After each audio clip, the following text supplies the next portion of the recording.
Hello दोस्तों, आप सभी का स्वागत है आपके अपने परिवार मैथ मस्ती में। मैं हूं आलोक सिंह आतिश और आज के इस वीडियो सेशन में हम लोग बात करने वाले हैं बायो के दूसरे सेट की। जी हाँ दोस्तों, आप सबों को पता है कि हम लोगों ने लक्ष्य एनटीपीसी 2020 की शुरुआत करा था, जिसमें हम लोगों को टोटल 600 प्लस क्वेश्चन करने हैं जो साइंस के होंगे और ये सारे क्वेश्चन एनटीपीसी के प्रीवियस एग्जाम में पूछे गए क्वेश्चन हैं। और हम लोगों ने इस सेशन की शुरुआत बायो से करा था और बायो के पहले पार्ट में क्वेश्चन नंबर 1 से लेकर के क्वेश्चन नंबर 10 तक की बात करा था। आज के इस वीडियो सेशन में हम लोग क्वेश्चन नंबर 11 से क्वेश्चन नंबर 20 तक की बात करेंगे। तो आइए शुरू करते हैं अपने आज की इस सेशन की और देखते हैं एग्जाम रेलेवेंट क्या कुछ सीख पाते हैं। लेकिन दोस्तों, सेशन को शुरू करने से पहले मैं आपको बता दूं कि आप में से बहुतों ने कमेंट किया कि सर इसका पीडीएफ या कोई स्ट्रेटजी या आपके मन में जो कुछ भी सवाल हैं, दोस्तों इन सारी चीज़ों पे हम लोग डिस्कस करेंगे। उसके लिए एक सेपरेट वीडियो मैं आपको दूंगा कि आपके लिए जीके जीएस का स्ट्रेटजी क्या होना चाहिए, आप किस तरह से साइंस को या किसी और चीज़ को पढ़ेंगे ताकि वो आपके माइंड में लंबे समय तक बना रहे और आप उससे एग्ज़ाम हॉल में आसानी से क्वेश्चन सॉल्व कर पाओ। तो इन सारे चीज़ों पर हम लोग डिस्कशन करेंगे। क्वेश्चन आपका कोशिश कर रहे हैं हिंदी और इंग्लिश दोनों में आ जाए टाइप होकर के, साथ ही साथ आपको पीडीएफ भी मिल जाए। लेकिन इन सब चीज़ों के लिए आपको हमको देना होगा 2 दिन का वक्त। इस 2 दिन में सारे चीज़ को अरेंज करेंगे, उसके बाद फिर आपके सामने आएंगे। लेकिन क्लासेज छूटनी नहीं चाहिए, क्लासेज कंटिन्यू रहनी चाहिए। तो आइए शुरू करते हैं अपने आज के सेशन की और चलते हैं अपने 11वें नंबर के क्वेश्चन की तरफ। आइए दोस्तों, आपका जो क्वेश्चन है आज के इस सेशन का क्वेश्चन नंबर 11, क्या कह रहा है क्वेश्चन आपसे? कह रहा है पृथ्वी का जल चक्र किसके द्वारा संचालित होता है। बहुत ही आसान सा सवाल। आप सभी कहेंगे कि सर सूर्य के द्वारा संचालित होता है। किसके द्वारा संचालित होता है? सूर्य के द्वारा। अब आप कहेंगे कि सर यहाँ पे 2 चीज़ नहीं समझ पाए। पहला तो ये नहीं समझ पाए कि ये जल चक्र क्या होता है और ये सूर्य के द्वारा क्यों संचालित होगा। तो ध्यान रखिएगा कि यहाँ पे तो सिर्फ आपसे जल चक्र की बात करा है, आपसे ऑक्सीजन साइकिल की भी बात किया जा सकता है। जल चक्र को हम लोग क्या कहते हैं इंग्लिश में? वाटर साइकिल कहते हैं। अच्छा, मैं क्या बता रहा था आपको कि यहाँ पे सिर्फ आपसे जल चक्र की बात करा है, ऑक्सीजन साइकिल की भी बात करा जा सकता है, कार्बन साइकिल की भी बात करा जा सकता है, नाइट्रोजन साइकिल की भी बात करा जा सकता है। अब आप कहिएगा कि सर ये होता क्या है साइकिल हर जगह पे? तो ध्यान में रखिएगा कि हम इसको ऐसे समझते हैं कि जल का बनना, उसका उपयोग होना और फिर से जल का क्या हो जाना, बन जाना, ये प्रक्रियाएं चूँकि लगातार चलते रहती है तो इसीलिए हम लोग इसको एक चक्र के रूप में, एक साइकिल के रूप में रेफर कर देते हैं। तो हम लोग क्या कह सकते हैं कि जल का बनना, उपयोग होना और फिर से इसका बन जाना क्या कहलाता है? जल चक्र कहलाता है। अब यहाँ पे ऑक्सीजन रहता है तो कहते हैं ऑक्सीजन का बनना, उसका उपयोग होना और फिर से ऑक्सीजन का क्या हो जाना, बन जाना, ऑक्सीजन साइकिल कहलाता है। ठीक इसी तरह कार्बन का भी डेफिनेशन हम लोग कहेंगे जब कार्बन साइकिल की बात करेंगे। इसी तरह हम लोग नाइट्रोजन साइकिल की भी बात कर लेंगे। तो अब सवाल ये उठता है, क्वेश्चन जो आपसे पूछा है कि पृथ्वी का जल चक्र किसके द्वारा संचालित होता है। अब हम लोग ये तो समझ गए कि जल बनेगा, उसका उपयोग होगा और फिर से वो बन जाएगा, इस प्रक्रिया को जल चक्र कहेंगे। लेकिन आपसे पूछा जा रहा है कि पृथ्वी का जल चक्र किसके द्वारा संचालित होता है। तो मित्रों, आप सबों को पता है कि आपके अर्थ पे सतही जल होते हैं, सरफेस वाटर होता है।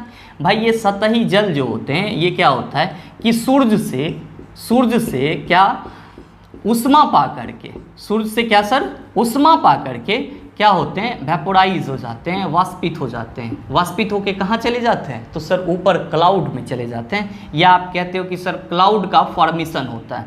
जो आपका सतही जल है वो वाष्पित होकर के जब ऊपर चला जाता है तो क्या बना लेता है, बादल बना लेता है और फिर ये बादल जो है आपको बारिश के रूप में फिर से पानी देना शुरू कर देता है, मतलब कि जल देना शुरू कर देता है। चूँकि ये प्रक्रियाएँ लगातार चलती रहती है तो इसी प्रक्रिया को हम लोग जल चक्र कहते हैं। और आप जरा सा ये बताएं कि अगर सूर्य आपके पास ना हो तो क्या आप सतही जल को गैस से करेंगे गर्म ऊपर वाष्पित होने के लिए? ऐसा पॉसिबल है? नहीं है। मतलब सतही जल को वाष्पित होने के लिए किससे ऊर्जा मिल रही है, उष्मा ऊर्जा मिल रही है। तो आप कहेंगे सर सन से मिल रही है और ये वाष्पित होकर के क्या हो रहा है, बादल बना रहा है और फिर पानी दे रहा है हम लोग को बारिश के रूप में। तो चूंकि ये प्रक्रियाएं लगातार चल रही है किसके थ्रू, तो सन के उष्मा के थ्रू। इसीलिए आपकी इस क्वेश्चन का आंसर क्या मैंने बताया कि पृथ्वी का जल चक्र किसके द्वारा संचालित होता है, तो सूर्य के द्वारा संचालित होता है। ऑप्शन नंबर सी आपके इस क्वेश्चन का सही आंसर है। मित्रों, आपके ऑप्शन में हवा भी है तो इसके बारे में एक बस लाइन याद रखिएगा कि हवा आपका क्या है, एक मिश्रण है। आपके एग्जाम में ये क्वेश्चन पूछा जाता है। चंद्रमा भी है तो चंद्रमा चंद्रमा के बारे में भी आप कुछ इंपॉर्टेंट पॉइंट याद रख सकते हैं। जैसा कि आप सबों को मालूम है, चंद्रमा पृथ्वी का एकमात्र प्राकृतिक उपग्रह है और चंद्रमा पे जो किसी वस्तु का भार होता है वो पृथ्वी पर उस वस्तु के भार का 1/6 होता है। क्यों होता है? क्योंकि चंद्रमा पर पृथ्वी का गुरुत्वीय त्वरण क्या हो जाता है? 1/6 हो जाता है। और ध्यान में रखिएगा कि चंद्रमा का जो द्रव्यमान होता है वो पृथ्वी के द्रव्यमान का 1/81 होता है, 1/81 भाग होता है। 1/81 न कहिएगा, क्या कि चंद्रमा का द्रव्यमान पृथ्वी के द्रव्यमान का 1/81 भाग होता है। और समुद्र में आपका जो ज्वार भाटा आता है उसका रीज़न क्या है? तो चंद्रमा का आकर्षण बल है। ठीक है, नेक्स्ट है आपका पृथ्वी। कहने की कोई ज़रूरत नहीं है, एकमात्र ऐसा ग्रह जिस पे जीवन संबंधित जो कुछ भी रिक्वायरमेंट है, हवा, पानी, सारी चीज़ मौजूद है और हम लोग पृथ्वी पर सर्वाइव कर रहे हैं। और पृथ्वी को हम लोग ब्लू प्लैनेट के नाम से भी जानते हैं, ये भी आप ध्यान में रखिएगा। साथ ही साथ अगर आपके एग्जाम में कभी ये क्वेश्चन पूछ दे कि पृथ्वी को छोड़ करके हमारे ग्रह में और कौन सा ग्रह आपका नीला ग्रह के नाम से जाना जाता है, ब्लू प्लैनेट के नाम से जाना जाता है, तो आप कहेंगे सर नेपच्यून। किसको कहेंगे सर? नेपच्यून। कब? जब बात करेगा आपसे पृथ्वी को छोड़ करके ऐसे कौन से ग्रह हैं जो नीला ग्रह के रूप में जाने जाते हैं, तो आप कहेंगे नेपच्यून को। उम्मीद करते हैं इस क्वेश्चन को आप समझ पाए होंगे। चलते हैं अगले क्वेश्चन की तरफ। तो आपका अगला क्वेश्चन है 12 नंबर का क्वेश्चन। क्या पूछ रहा है आपसे? क्वेश्चन पूछ रहा है पौधे का कौन सा हिस्सा पानी और खनिज के परिवहन को सक्षम करता है? पानी और खनिज के परिवहन को सक्षम करता है। आप सभी जान रहे होंगे सर इसका आंसर क्या होगा? जाइलम होगा। तो आपके इस क्वेश्चन का सही आंसर ऑप्शन नंबर सी क्या हो जाएगा सर? जाइलम। क्या हो जाएगा? जाइलम। ध्यान में रखिएगा कि आपके पौधे में, प्लांट में सर 2 टाइप के संवहन उत्तक पाए जाते हैं। कितने टाइप के उत्तक पाए जाते हैं सर? 2 टाइप के संवहन उत्तक पाए जाते हैं, जिसको हम लोग कनेक्टिव टिश्यू कहते हैं। क्या कहते हैं सर? Connective tissue. पहला क्या होता है? तो सर पहला आपका होता है जाइलम। पहला क्या होता है सर? जाइलम। दूसरा आपका क्या होता है सर? फ्लोएम। ध्यान में रखेंगे कि जाइलम जो है ये क्या करता है कि जल और खनिज को पौधे के हर एक भाग में पहुंचाता है। कहाँ से? तो जड़ से, जल और खनिज को। और फ्लोएम क्या करता है? तो सर फ्लोएम जो है ये पौधे के जो भोज्य पदार्थ होते हैं या इसी को हम लोग खाद्य पदार्थ कहते हैं, साथ ही साथ पौधे के जो हार्मोन्स होते हैं वो उसको पौधे के शरीर में अलग अलग क्या करते हैं? कौन पहुंचाता है? तो फ्लोएम पहुंचाता है। तो ध्यान में रखेंगे पौधे में 2 टाइप के संवहन उत्तक, पहला जाइलम जो जल और खनिज को एक जगह से दूसरी जगह हस्तांतरित करने के लिए रिस्पॉन्सिबल होगा, और दूसरा आपका फ्लोएम जो भोज्य पदार्थ और हार्मोन को क्या करेगा? एक जगह से दूसरी जगह हस्तांतरित करेगा। कि ध्यान में रखेंगे कि आपके इस क्वेश्चन के ऑप्शन में तना भी है, स्टेम भी है। तो तना के ऊपर में, किसी भी प्लांट के तना के ऊपर में जो स्किन फटा फटा हुआ रहता है उसको हम लोग लेंटिसेल कहते हैं। क्या कहते हैं सर? लेंटिसेल कहते हैं। ठीक है, ये भी क्वेश्चन आपके एग्जाम में आता है कि लेंटिसेल क्या होता है। तो किसी भी प्लांट का जो ऊपर वाला छाल होता है उसी को हम लोग क्या कहते हैं? लेंटिसेल कहते हैं। और हाँ, ध्यान में रखिएगा कि पौधे के हर एक भाग से श्वसन की प्रक्रिया होती है। तो ये जो यहाँ पे लेंटिसेल है ये श्वसन की प्रक्रिया में पौधे को क्या करती है सर? सुविधा प्रदान करती है। अच्छा, आपके ऑप्शन में जड़ भी है, तो मित्रों ये भी ध्यान में रखेंगे कि पौधे के जड़ से भी क्या होता है सर? श्वसन होता है। और एक सिंपल वे में हम लोग कहते हैं कि पौधे के हर एक भाग से श्वसन की प्रक्रिया होती है। जड़ से अलग होता है, तना के लेंटिसेल से अलग होता है, लीफ के स्टोमाटा से अलग होता है। और ये भी ध्यान में रखेंगे यार आपका 2 प्रकार के होते हैं, एक होता है टेप रूट और दूसरा होता है आपका फाइब्रस रूट। नेक्स्ट है आपका डंठल, तो इसको हम लोग टहनी बोलते हैं। उम्मीद करते हैं इस क्वेश्चन को आप आसानी से समझ पाए होंगे। चलते हैं अगले क्वेश्चन की तरफ। तो आपका अगला क्वेश्चन है क्वेश्चन नंबर 13। क्या पूछा है आपसे? बहुत ही आसान सा सवाल। वातावरण में कार्बन डाइऑक्साइड की वृद्धि निम्न कारणों में से किसके कारण होती है? पहला आपका दिया है जीवाश्म ईंधन के ज़्यादा इस्तेमाल से, वनों की कटाई से, वाहनों की संख्या में वृद्धि से, सौर हीटरों के ज़्यादा इस्तेमाल से। दोस्तों आपसे यहाँ पे पूछ रहा है कि आपके इन्वायरमेंट में कार्बन डाइऑक्साइड की मात्रा में वृद्धि किसके कारण से होती है? तो पहला चीज़, जब आप फॉसिल्स फ्यूल्स जीवाश्म ईंधन जलाओगे। अब आप कहेंगे कि जीवाश्म ईंधन किसको बोलते हैं? तो वैसा ईंधन जो जीवों के सड़ने गलने से बनता है उसी को हम लोग जीवाश्म ईंधन बोलते हैं। जैसे कि आप कोयला की बात कर लो, पेट्रोलियम सब्सटेंसेस की बात कर लो, सब चीज़ जब जलेंगे तो क्या होगा सर? बहुत ज़्यादा मात्रा में कार्बन डाइऑक्साइड मुक्त करेगा, तो इससे तो आपका वातावरण प्रदूषित होगा ही होगा। नेक्स्ट है वनों की कटाई। आप पेड़ को काट दीजिएगा तो आपके जो इन्वायरमेंट है उसमें कार्बन डाइऑक्साइड का साइकिल क्या हो जाएगा सर, इंक्रीज करना शुरू कर देगा। आप कहिएगा सर क्यों? क्योंकि आपको मालूम है कि पौधे जो प्रकाश संश्लेषण की प्रक्रिया करती है उसमें वो कार्बन डाइऑक्साइड का क्या करता है सर, यूज़ करता है, यूटिलाइजेशन करता है। हालांकि पौधे को भी ऑक्सीजन की ज़रूरत होती है, लेकिन बहुत हद तक ऑक्सीजन और कार्बन डाइऑक्साइड साइकिल को बैलेंस कौन करता है सर? तो आप कहते हैं सर प्लांट, और आप कह रहे हैं प्लांट को हम काट देंगे तो ऐसे ही कार्बन डाइऑक्साइड का लेवल क्या हो जाएगा, इंक्रीज हो जाएगा। नेक्स्ट है आपका वाहनों की संख्या में वृद्धि, बहुत ही बड़ा रीज़न है वाहन व्हीकल्स का हो जाना, क्योंकि अभी एयर पॉल्यूशन का सबसे बड़ा कारण कौन बन रहा है सर, व्हीकल्स बन रहा है, वाहन बन रहा है। और आपका नेक्स्ट ऑप्शन है सौर हीटरों के ज़्यादा इस्तेमाल से। तो सौर हीटर मतलब सोलर ऊर्जा से जो आपका, सौर ऊर्जा से जो आपका हीटर चलता है उसमें आपका कोई कार्बन डाइऑक्साइड गैस रिलीज नहीं होता है। मतलब कि ऊपर के जो 3 एग्जाम्पल हैं, जीवाश्म ईंधन का जलना, फिर आपका वनों की कटाई, पेड़ अगर आप हटा देंगे तो कार्बन डाइऑक्साइड साइकिल बैलेंस नहीं हो पाएगा, जिसके चलते कार्बन डाइऑक्साइड की मात्रा क्या होगी सर, इंक्रीज करेगी। और तीसरा है आपका वाहनों की वृद्धि। ये सब के सब आपके पर्यावरण में कार्बन डाइऑक्साइड की वृद्धि के लिए क्या होती है सर, रिस्पॉन्सिबल होती है। तो आपके इस क्वेश्चन का सही आंसर क्या हो जाएगा, ऑप्शन नंबर सी हो जाएगा, 1, 2 और 3। चलते हैं अगले क्वेश्चन की तरफ। आपका जो अगला क्वेश्चन है क्वेश्चन नंबर 14, क्या पूछा है आपसे, बहुत ही आसान सा सवाल। निम्नलिखित में से कौन सा अलैंगिक प्रजनन का एक प्रकार नहीं है? मुकुलन, बाइनरी फिजन, विखंडन और परनिषेचन। दोस्तों आपके इस क्वेश्चन का सही आंसर क्या हो जाएगा, परनिषेचन हो जाएगा। आप कहिएगा कि सर ये कैसे नहीं है अलैंगिक प्रजनन का उदाहरण? तो पहले आप थोड़ा सा समझ लीजिए कंसेप्ट को, फिर आगे की बात करेंगे। दोस्तों रिप्रोडक्शन, प्रजनन जो होता है वो 2 टाइप के होते हैं। एक होता है लैंगिक प्रजनन जो जंतुओं और पुष्पीय पौधे में होता है, और एक होता है आपका अलैंगिक प्रजनन। और हम लोग कहते हैं अलैंगिक प्रजनन से कि आपका गुलाब का फूल हो गया या आपका हाइड्रा हो गया, तो हम लोग क्या कहते हैं सर, अलैंगिक प्रजनन जो होता है इसके जो अलग अलग प्रकार हैं उसमें से आपका मुकुलन आ जाता है। क्या आ जाता है सर, मुकुलन, जिसको हम लोग बडिंग बोलते हैं। और ये कहाँ पे होता है सर, किस में? तो आप कहेंगे सर हाइड्रा में होता है। किस में होता है सर, हाइड्रा में। आप देखे होंगे कि इस तरह का अगर आपका रहता है, मान लीजिए कि ये आपका हाइड्रा है, तो ये जो आपका निकल रहा है इसी को हम लोग बर्ड कहते हैं। अब इसी को हम काट करके क्या करेंगे सर, अगर ले जाएंगे दूसरे जगह लगा देंगे तो फिर मेरा नया हाइड्रा हो जाएगा। तो अलैंगिक प्रजनन का टाइप होता है मुकुलन, विखंडन। इस विखंडन में क्या होता है कि सर ऑर्गेनिज्म पहले धीरे धीरे ग्रो करते हैं, तब उसका पूरा न्यूक्लियस पूरी तरह से ग्रो कर जाता है। जब उसका शरीर पूरी तरह से भारी हो जाता है तो जो अलग अलग आपका न्यूक्लियस है वो दोनों टूट जाता है, इसी को हम लोग विखंडन कहते हैं। तो जैसे अमीबा हो गया, इसमें आपका विखंडन की प्रक्रिया के थ्रू क्या होता है सर, इसके जीवों का आविर्भाव होता है, या आप कह सकते हैं कि नए जीव उत्पन्न होते हैं। किसके थ्रू, विखंडन के प्रक्रिया के थ्रू। अब ये विखंडन जो है वो 2 तरह से होता है। अगर आपका 2 पार्ट में ही सिर्फ टूट रहा है, एक ऑर्गेनिज्म के न्यूक्लियस के टूटने से अगर 2 ऑर्गेनिज्म आपको मिल रहा है तो उसको हम लोग कहते हैं बाइनरी फ्यूजन। क्या कहते हैं सर, बाइनरी फ्यूजन। और अगर क्या हो कि बहुत सारे मिल रहे हैं आपको ऑर्गेनिज्म तो उसको हम लोग कहते हैं मल्टीपल फ्यूजन। क्या कहते हैं sir, multiple fusion. Vegetative propagation भी होता है जिसमें हम लोग गुलाब के पौधा को काट करके उसका टहनी वगैरह लगाते हैं।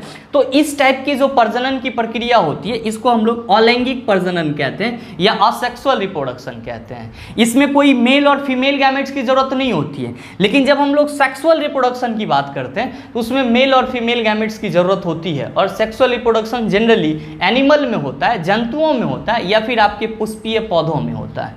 और पुष्पीय पौधों में जो होता है वहां पे सर 2 तरह से होता है पॉलिनेशन। एक होता है सर सेल्फ पॉलिनेशन मतलब स्वपरागन, और एक होता है आपका क्रॉस पॉलिनेशन जिसको हम लोग परानिषेचन बोलते हैं। तो आपका क्वेश्चन पूछा है कि सर निम्नलिखित में से कौन सा अलैंगिक प्रजनन का एक प्रकार नहीं है? तो मुकुलन किसका प्रकार है सर, अलैंगिक प्रजनन का है। विखंडन किसका प्रकार है, अलैंगिक प्रजनन का है। और विखंडन के ही प्रकार है बाइनरी फ्यूजन और मल्टीपल फ्यूजन। आपके ऑप्शन डी में परानिषेचन है, इसको हम लोग क्रॉस पॉलिनेशन बोलते हैं। क्या बोलते हैं सर, क्रॉस पॉलिनेशन। मतलब क्या कि एक प्लांट का जो मेल गैमेट्स है वो उसी ग्रुप के दूसरे प्लांट पे जाकर के फीमेल वाले पार्ट पे जाकर के गिरे, तो इसको हम लोग क्रॉस पॉलिनेशन कहते हैं या परानिषेचन कहते हैं। आपको पता है कि इस तरह की प्रक्रिया सेक्सुअल रिप्रोडक्शन में होती है, इसीलिए आपके इस क्वेश्चन का सही आंसर क्या है सर, ऑप्शन नंबर डी है। चलते हैं अगले क्वेश्चन की तरफ। आपका अगला क्वेश्चन है क्वेश्चन नंबर 15 क्या पूछा है आपसे? आपसे क्वेश्चन पूछा है कि निम्नलिखित में से खाद्य श्रृंखला का दूसरा पौष्टिक स्तर क्या है? आपका ऑप्शन दिया है घास, चूहा, सांप और चील। आपको इसी ऑप्शन में से बताना है कि दूसरा पौष्टिक स्तर क्या होगा। तो मित्रों, आप सबों को पता है कि पहला तो घास हो जाएगा। पहला क्या हो जाएगा सर? घास हो जाएगा। अच्छा देखिए कि घास के बाद तो यहाँ पे और कुछ है नहीं, चूहा तो अनाज खाता है। तो चूंकि आपका ये जो घास है, तो ये घास फूस के रूप में हम लोग यहाँ पे चूहा को रख सकते हैं, क्योंकि चूहा अनाज खाता है, घास तो नहीं खाता है। कोई और चीज़ होता ऑप्शन में तो हम लोग कहते हैं यहाँ पे, तो हम लोग यहाँ पे घास के बाद चूहा को रख सकते हैं। और चूहा को कौन खा जाएगा सर? तो चूहा को सांप खा जाएगा, और सांप को कौन खा जाएगा सर? चील खा जाएगा। दूसरा पौष्टिक स्तर पूछा है, तो आपकी इस क्वेश्चन का सही आंसर क्या होना चाहिए? ऑप्शन नंबर बी होना चाहिए। क्या सर? चूहा। उम्मीद करते हैं इस चीज़ को आप समझ पाए होंगे। चलते हैं अगले क्वेश्चन की तरफ। आपका अगला क्वेश्चन है क्वेश्चन नंबर 16। आपसे पूछा है ऑक्टोपस के खून का रंग कैसा होता है? आप सबों को पता होगा 8 भुजा वाले को हम लोग ऑक्टोपस बोलते हैं, और इसके खून का जो रंग होता है वो होता है सर नीला। क्या होता है सर? नीला।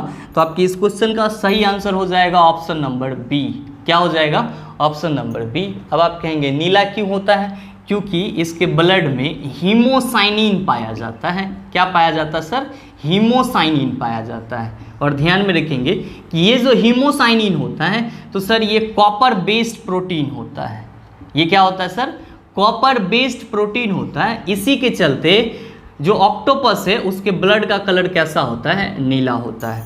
अच्छा, हम लोग के ब्लड का कलर लाल होता है, किसके चलते? हीमोग्लोबिन के चलते। और उस हीमोग्लोबिन में क्या होता है सर? आयरन रहता है। तो इस चीज़ को आप ध्यान में रखेंगे। उम्मीद करते हैं इस चीज़ को आप समझ पाए होंगे। चलते हैं अगले क्वेश्चन की ओर। आपका जो अगला क्वेश्चन है 17 नंबर का क्वेश्चन क्या कह रहा है आपसे?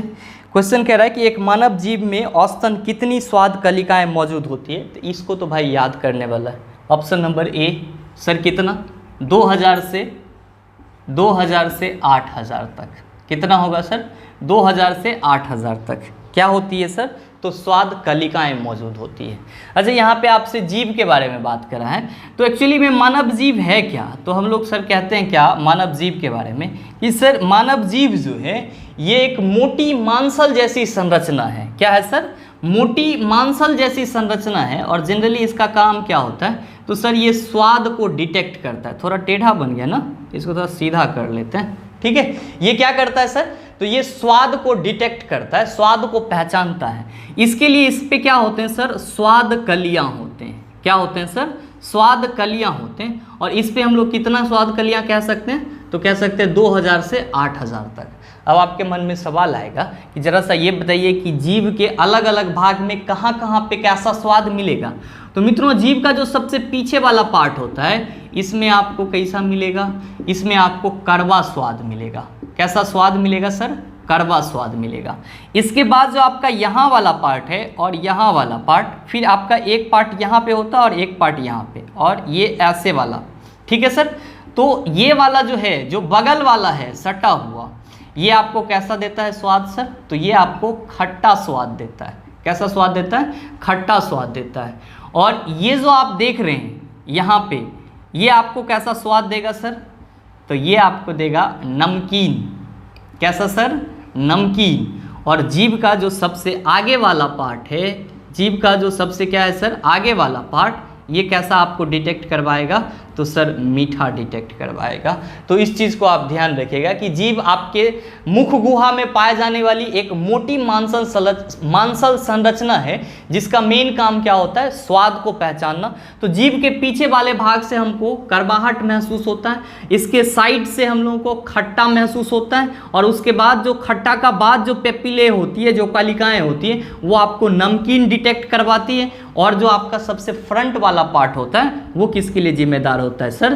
तो मीठा के लिए जिम्मेदार होता है। अच्छा, बहुत सारे बच्चे को ये भी नहीं याद रह पाता है कड़वा, खट्टा, नमकीन और मीठा। तो आप इसको ऐसे याद रखिएगा कि क ख मतलब क, यहाँ पे आइएगा तो ख, तो क से कड़वा और ख से आपका खट्टा, न म, न और म। तो नौ से नमकीन, मौत से मीठा, ऐसे याद रखिएगा ना, तो आपको ये चीज़ याद रहेगा। उम्मीद करते हैं इस चीज़ को आप समझ पाए होंगे। चलते हैं अगले क्वेश्चन की तरफ। तो आपका जो अगला क्वेश्चन है 18 नंबर का क्वेश्चन, बहुत ही आसान सा सवाल आपसे पूछा है। क्या पूछा है सर? निम्नलिखित में से कौन सा यौगिक गुर्दे की पथरी का निर्माण करने वाला सर्वाधिक समान यौगिक है? मेरे मित्र आंख बंद करके आप लोग कहेंगे कैल्शियम ऑक्जेलेट।